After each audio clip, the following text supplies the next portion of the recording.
15 अगस्त 1947 आजाद भारत का पहला दिन।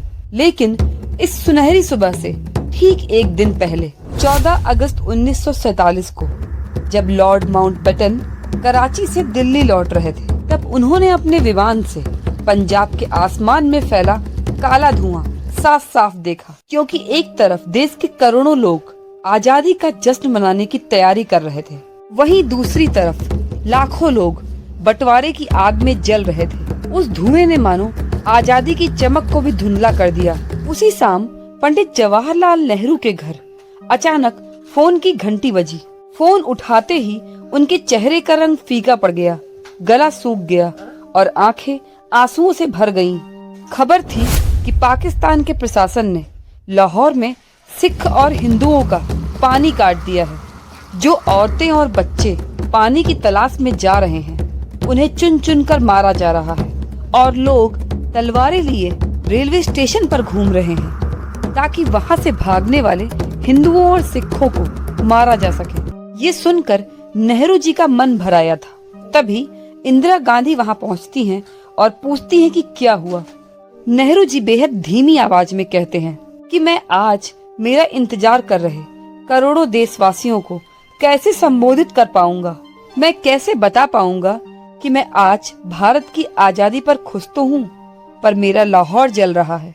आज के इस वीडियो में हम आजादी के उस पहले दिन को महसूस करेंगे जो आपकी आंखों में आंसू भी लाएगा, चेहरे पर मुस्कान भी और दिल में गर्व भी महसूस कराएगा। जब तिरंगा ऊपर उठा तो खुद प्रकृति ने इंद्रधनुष निकालकर भारत की आजादी का जश्न मनाया। ये कैसी विडंबना थी कि 14 अगस्त की शाम एक तरफ जहां दिल्ली की सड़कों पर दिए जलाए जा रहे थे, वहीं दूसरी ओर पंजाब और सिंध के सीमावर्ती इलाकों में एक सन्नाटा सा पसरा हुआ था जो हर चीख को निगल रहा था। बंटवारे की आग ने इंसानियत को तो राख बना दिया था। वो ट्रेन जो कभी लोगों को मंजिल तक ले जाती थी, अब मौत की डिब्बियां बन चुकी थी, जिसमें सवार यात्री कभी जिंदा अपनी मंजिल तक पहुंच ही नहीं पाए।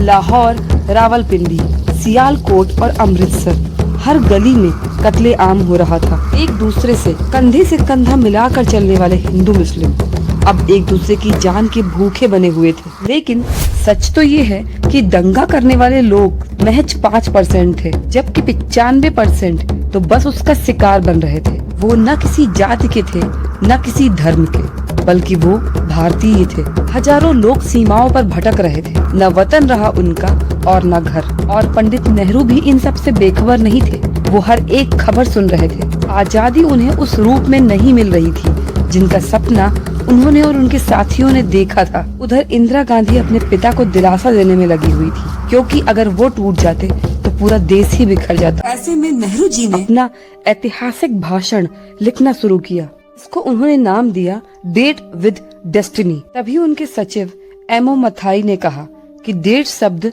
इस जगह के लिए उपयुक्त नहीं है। तभी उन्होंने दूसरा नाम दिया ट्रिस्ट विद डेस्टिनी, यानी नियत के साथ मुलाकात। 14 अगस्त की रात 11 बजे संसद भवन के सेंट्रल हॉल में स्वतंत्रता दिवस समारोह आयोजित किया गया, जिसकी शुरुआत की सुचेता कृपलानी ने, जो 60 के दशक में उत्तर प्रदेश की पहली महिला मुख्यमंत्री बनी। उन्होंने सबसे पहले अल्मा इकबाल का गीत सारे जहां से अच्छा और फिर बंकिम चंद्र चटर्जी का वंदे मातरम गाया, जो बाद में भारत का राष्ट्रगीत बना।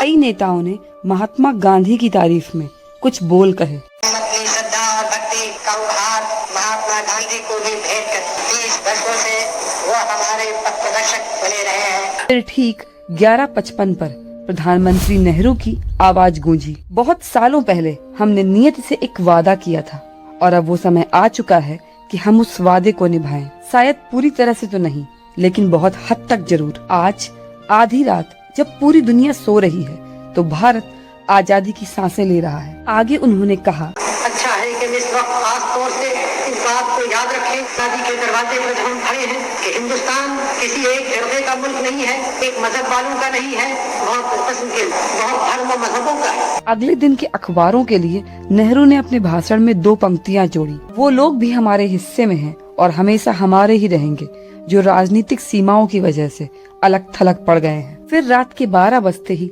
शंख बजने लगे, लोगों की आंखों से आंसू बहने लगे। अगले ही पल उन लाखों सेनानियों की याद में 2 मिनट का मौन रखा गया, जिन्होंने इस आजादी के लिए अपना सर्वस्व न्यौछावर कर दिया। वो मौन जो चीख रहा था कि ये आजादी हमें मुफ्त में नहीं मिली। जैसे ही पंडित नेहरू संसद भवन के बाहर आए, चारों ओर हजारों लोगों की भीड़ टूट पड़ी। अनजान लोग भी एक दूसरे को गले लगाकर बधाई दे रहे थे। आजादी सिर्फ एक तारीख नहीं थी, ये उन करोड़ों लोगों का सपना था जो अब हकीकत बन चुका था।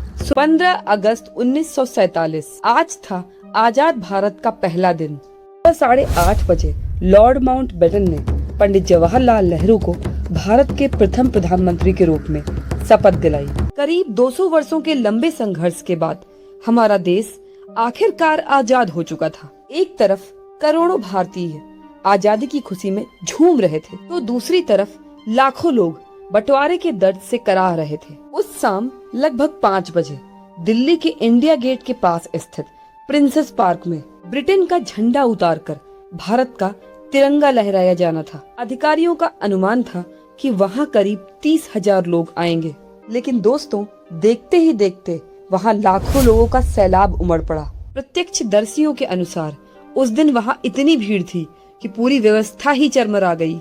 उस ऐतिहासिक क्षण की तीव्रता का अंदाजा आप इसी बात से लगा सकते हैं कि भीड़ के जोश के सामने हर व्यवस्था नाकाम हो गई। लोगों को रोकने के लिए लगाई गई बल्लियां, बैंड वालों के लिए बनाया गया मंच, वीआईपी गैलरी और रास्तों पर लगी रस्सियां, सब कुछ लोगों की उमड़ती लहर में बह गया। दोस्तों, संस्मरणों में उल्लेख मिलता है कि भीड़ में कई महिलाएं ऐसी थीं जो अपने दूध पीते बच्चों को सीने से लगाए खड़ी थी, और जब भीड़ का दबाव बढ़ता तो वो अपने बच्चों को ऊपर उठा देती ताकि वो भीड़ में दब न जाएं। बैंड बजाने वालों के चारों ओर इतनी भीड़ थी कि उन्हें अपने ही वाद्य यंत्र की आवाज नहीं सुनाई पड़ रही थी। एक समय तो ऐसा लगा कि मानो सैकड़ों बच्चे लोगों के सिरों के ऊपर एक से दूसरे हाथों तक पहुंचाए जा रहे हों। तभी वहां पंडित जवाहरलाल नेहरू पहुंचे। उन्हें देखते ही भीड़ में भारत माता की जय और जय हिंद के नारे गूंजने लगे।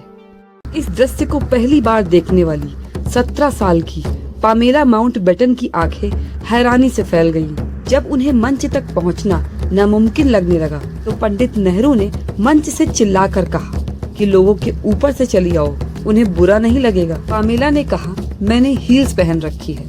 तो नेहरू बोले, उन्हें उतारो और अपने हाथ में पकड़ लो। और पामेला सच में अपने सैंडल हाथ में पकड़कर भीड़ के सिरों पर चलती हुई मंच तक पहुंची। वहीं माउंटबेटन की बग्घी भीड़ में ऐसी फंसी कि वो हिल भी ना सकी। वहीं से उन्होंने चिल्लाकर कहा, लेट्स होस्ट द फ्लैग। और पहली बार पंडित नेहरू ने भारत की धरती पर भारत के लोगों के बीच अपने हाथों से तिरंगा लहराया। तोपों की सलामी दी गई और माउंटबेटन ने अपनी बग्घी पर खड़े खड़े तिरंगे को सैल्यूट किया। लोगों की खुशी देखकर माउंटबेटन ने भी ये महसूस किया कि ये सिर्फ तिरंगे का नहीं बल्कि करोड़ों भारतीयों की आत्माओं का पुनर्जन्म का दिन था। अगर आप भी देश की आजादी दिलाने वाले स्वतंत्रता सेनानियों पर गर्व करते हैं तो कमेंट बॉक्स में जय हिंद जरूर लिखिएगा।